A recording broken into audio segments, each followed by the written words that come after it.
GGS IPU CET 2026 forms कल से आ जाएंगे।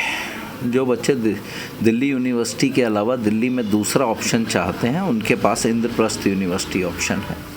जनरली इसमें प्रोफेशनल कोर्सेज रहते हैं, BBA, BCA, HM, मास कॉम, BCom, इंग्लिश ऑनर्स, ये प्राइमरी कोर्सेज रहते हैं। इसके अलावा टीचिंग के कोर्सेज भी रहते हैं इसके अंदर, डिप्लोमा इन एजुकेशन, TED जिसको आप बोलते हैं, ये कोर्सेज भी अवेलेबल हैं।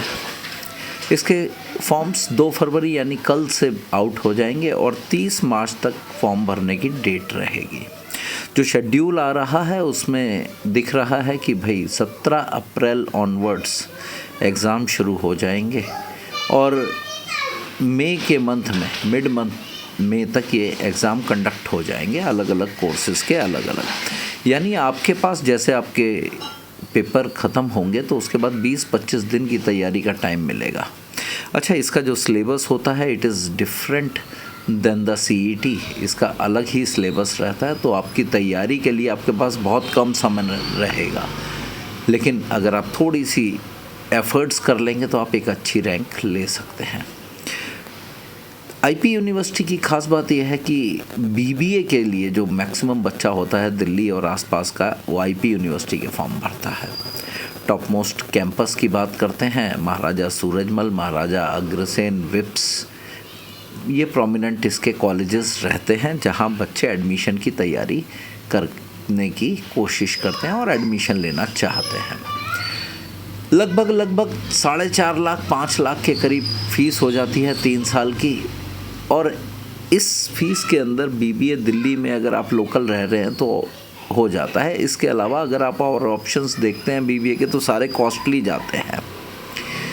Non math students, humanities students, science students, everybody can apply. सबसे बड़ी बात यह है कि इसमें हर कोई अप्लाई कर सकता है, इसमें किसी तरह की कोई बंदिश नहीं है, कोई रुकावट नहीं है। 50% मार्क्स आपके 12th के चाहिए होंगे। जो शेड्यूल दिया है ना उसमें एक पेच है, फॉर्म निकला बाद में लेकिन पेपर पहले कंडक्ट कराएंगे ये NTA से, और जहाँ तक मेरा अंदाज़ा है काउंसलिंग की डेट्स भी पहले ही आ जाएंगी। तो बच्चों, आप अगर CUET की तरफ ध्यान देना चाहते हैं तो वो आप CBSE के साथ साथ दे सकते हैं, लेकिन दूसरा रास्ता जो है CET का है, IP यूनिवर्सिटी का, तो पहले उसके फॉर्म अवश्य भर दीजिएगा, जिससे कहीं ऐसा ना हो कि डिले हो जाए और दिल्ली का एक ऑप्शन आपके पास से निकल जाए। तो मेरा सजेशन है कि टाइमली इसके फॉर्म भरिएगा GGS IPU के, और जो पर्टिकुलर आपने भरना है उसी के फॉर्म भरिएगा, इससे ज़्यादा इसमें फॉर्म मत भरिएगा। फॉर्म थोड़ा सा महंगा रहता है CUET के कंपैरिजन में, क्योंकि इसमें आपको ना हर स्ट्रीम के अलग अलग फॉर्म भरने होते हैं, तो अपना माइंड मेकअप करके फॉर्म भरिएगा, ठीक है। और कोई आपको फर्दर इन्फॉर्मेशन अगर चाहिए, कोई डिटेल्स रिक्वायर्ड है, फॉर्म भरने में दिक्कत हो रही है, तो please comment and talk to us, we will help you out.